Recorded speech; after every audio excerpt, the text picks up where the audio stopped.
The next dungeon has finally been announced, and we're going to be covering all of the new leaks along with its release, which could be much sooner than we think. And in order to look at the next dungeon, we must look at Yokai Peak, which was the 16th dungeon Dungeon Quest had ever released. Now I'm going to kind of divide this video up into sections where I talk about a bunch of different things, such as of course the new dungeon leaks, what the theme of the dungeon could be, of course the roadmap. This video is going to cover a lot. But the first thing I really wanted to talk about is how Yokai Peak will impact this next dungeon. Now, if you didn't know, Yokai Peak actually released on September 29th of 2023, which is less than 4 months since its development time began. Since, of course, Voldex got in around like June of 2023. And of course, when this dungeon released, a lot of standards were broken and a lot of things ended up getting changed. Like a pretty notable example is the boss system, where we now have 4 different bosses in the dungeon,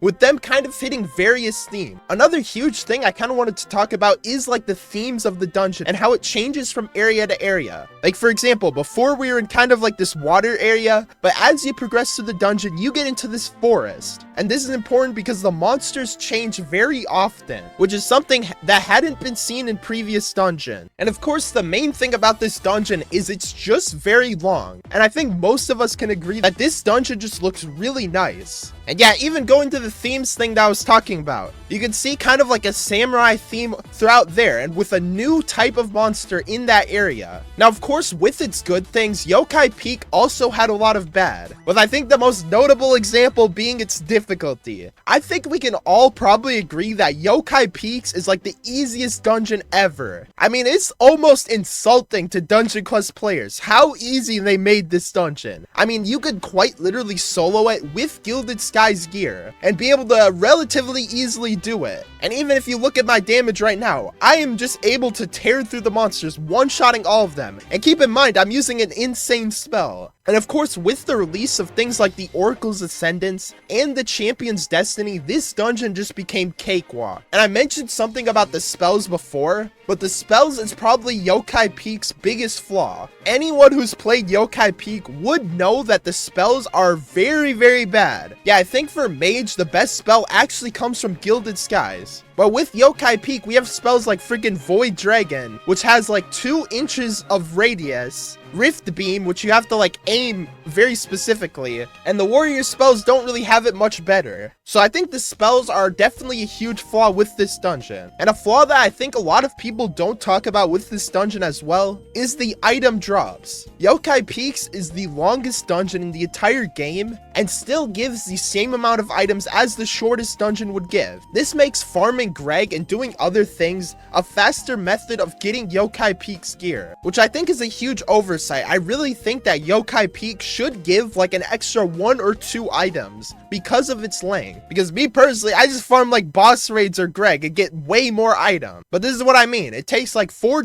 to 6 minutes to beat the dungeon, and like I literally just get 2 pieces of gear. Now the next thing I really want to do is look at some of the leaks that have came out for this next dungeon. Now keep in mind that none of these have been released by the devs, and all of them have been leaked by testers. Now this is important because we cannot take them at face value and expect these leaks to change. Now for this first leak, you can kind of make out like these new monsters along with the health of the insane mobs, which is around 120 Q, with of course the nightmare ones having around 255 Q health. Now I'm assuming that this is base HP without other players because that is absurdly low, and I'm going to get into this a little bit later. And before I get into that, I want to talk about this new board, which is the first piece of official evidence of this dungeon. Now of course these messages are encrypted, however I'm sure many of you guys have seen that these have been solved probably like a million times. But yeah, for this first message, it translates to since the dawn of balance laid in strife of good and evil realms and constant upheaval. Now let's be honest, this is at an English level probably like 10 times higher than half of Dungeon Quest even understands. And really I can't even give commentary because it really just sounds like a nothing burger. Now this next message encrypts to this, which says, servants owed the burning light made to defend the realms, but dire attrition overwhelmed until on, I don't know what that word says, 2 remained. Which I mean, this really just is not it. Like, Dungeon Quest is a game that's for children. Like, even I barely understand what this says. But yeah, let's go back to what I was talking about earlier with the dungeon leak, which is of course the HP of the monsters. And you know, let's just really see how easy this dungeon will be. So apparently the insane mobs will have 120 Q. Now checking out my damage, I do about 77 Q. So that means I would be able to very easily two-shot the insane mobs with literal freaking Yokai Peaks gear. Keep in mind, I do have like a decent set. It's not the best, but that is still absurd. If those numbers are real, that would be insane. But now let's look at the nightmare health, which is about 255 Q. We've already established that I do around 80 Q. So doing some simple math, I would around 3-shot the nightmare mobs with Yokai Peaks gear. Now, if these numbers are real, that would mean that this dungeon would be easier than Yokai Peak, because no chance on earth that if you have, like, you would be able to solo the dungeon with Yokai Peaks gear. Now, I'm obviously going to take this with a grain of salt because I'm sure it will change. I'm sure that the monster health will probably at least double or triple, which is something that it needs to do, because if it doesn't, then that is just an absurdly low amount of health for the mobs. But really, I think it should scale on the full purple set along with the Oracle's Ascendant / Champion's Destiny. Because let's be honest, most people who are level 215 plus, I'm actually going to say like almost all people, have that form of set. Now let's go and look at the next leak, which I actually think is much more significant. And that of course is this right here, which is seemingly like one of the first 3 bosses, called the Exalted Queen's Guard. Now before I get into anything related to this boss, I want you guys to understand what this name means. Now firstly, the word exalted, which is the first word in that boss's name, is a person or thing placed in a higher powerful level, held in high regard, which says that the Queen's Guard is another term for King's Guard, titled as such when they serve as royal bodyguards for a queen. Now that we've of course got that out of the way, you can see that the health is around 463, which again is very, very low. You'd be able to like 6-shot it with the gear that I have, but looking at the setting, you can very clearly see that it's more of a void theme. So this place will seem like kind of unrealistic compared to Yokai Peak, being more in kind of like this fantasy void world. However, this area just gets me very excited. Honestly, this could look really good. Now, of course, the last thing that I could kind of make an assumption on is that this dungeon would be related to themes of royalty. And of course, what other dungeon does themes of royalty better than King's Castle? Well, I guess King's Castle is like the only dungeon that does themes of royalty. But this, I feel, would probably be the closest dungeon to, I guess, this void themed dungeon. And I might be kind of drawing assumptions, but since there's like a Queen's Guard, would there actually be like a queen boss? Who knows? I'm literally just speculating, so I don't want to go too far. But yeah, the biggest assumption that I could draw is that this dungeon will be kind of like a void version of King's Castle. Well, not really of King's Castle. It'll probably be a lot different in a lot of ways, but it will take themes from King's Castle. Now, of course, take this with a grain of salt, because not only are the leaks all just speculation and potentially untrue, but what I'm saying is probably even further from the truth. So before I go too far down that rabbit hole, I want to look at the final dungeon leak. Well, the final leak for now, I can almost guarantee be getting a lot more leaks. And that is, of course, this development completion meter, which was officially released by the developer. Now, this July 31st update just indicates when this, I guess, was posted. And of course, all dates and times are subject to change. Now, we are past phase 1, which is just design and 2D concepting, which 2D concepting just means like drawing out the armors and stuff and all of the enemies before getting them into a 3D space. And we've also passed phase 2, which I would say is arguably the most important phase, which is 3D art and VFX. Obviously putting these like different drawings to life with, of course, the enemies, gears, abilities, y'all know what that is, and the map creation. This is important because the map has been fully created by the time that this has been released. But let's look at what things have not been done, which is in phase 3. Now we're looking at kind of like the July to September time range, which of course is the map setup and the development, which includes scripting. Now I'm sure all of you guys know what scripting is, but it's pretty much getting all of the things to come to life. life, all of the enemies, all of the abilities, everything to actually function. Now, this is what phase we're actively in. However, once we get past September, we will get into QA testing, which is pretty much just testing the dungeon, balancing, which very important. Balancing is like the most important thing. And then the final polish, just making it as good as possible. Now, this seems relatively straightforward. However, there's one huge issue that I kind of have with this, and that is, of course, the time period. This is going from May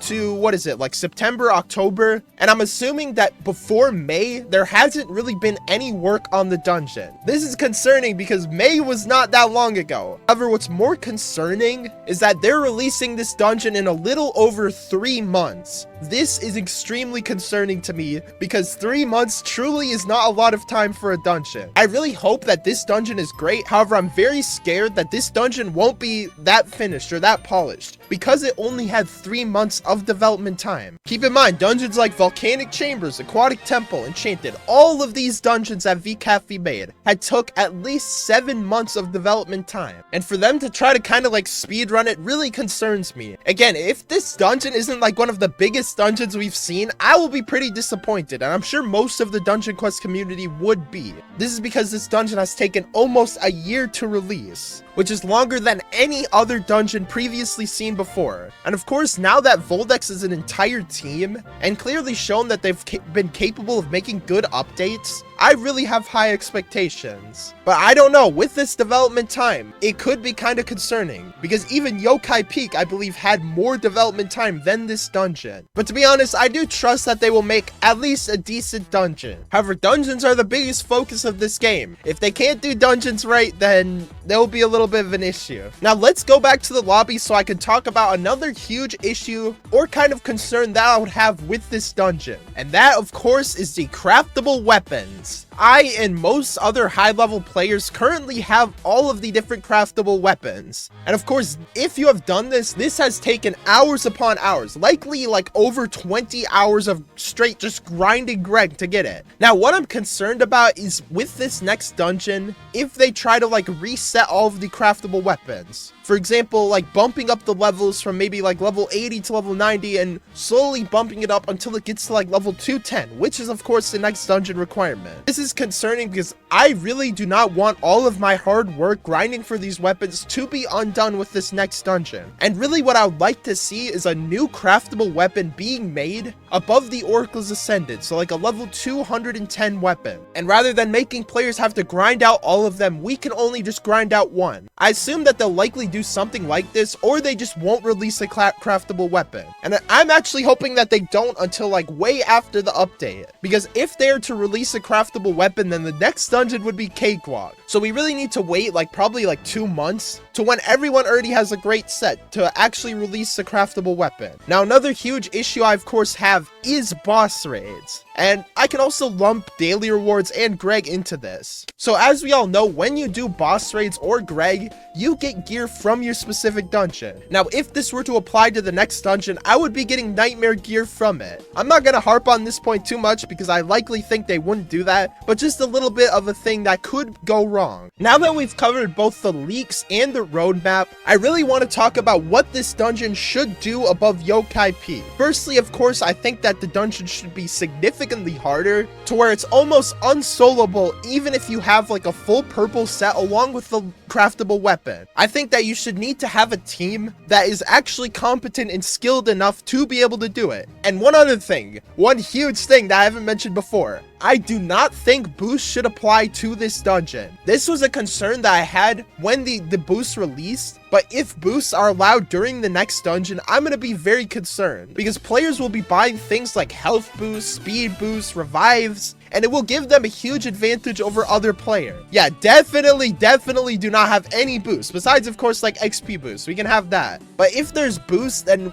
it's just gonna set a really bad precedent, and it's gonna kind of hurt the dungeon in my opinion. Yeah, the one thing I can say, no boosts. Please, for the love of God, no boosts in this dungeon. I'll probably make that like the pinned comment, no boosts. But I think the dungeon, if it is actually longer, should drop more items. I of course mentioned it before, so I'm not going to talk too much about that point. Another thing I'm of course hoping is for the spells to be significantly better, comparable to spells from dungeons such as Gilded Skies or Aquatic Temple. And for the final thing, I would really love to see a dungeon cosmetic for this dungeon. I think they should really continue the Achiever cosmetics because they added a new level of reward to the dungeon. But I have another video on the screen for you guys, so definitely go check it out because I'm sure you'll probably like it. And for now, I'll see you guys later.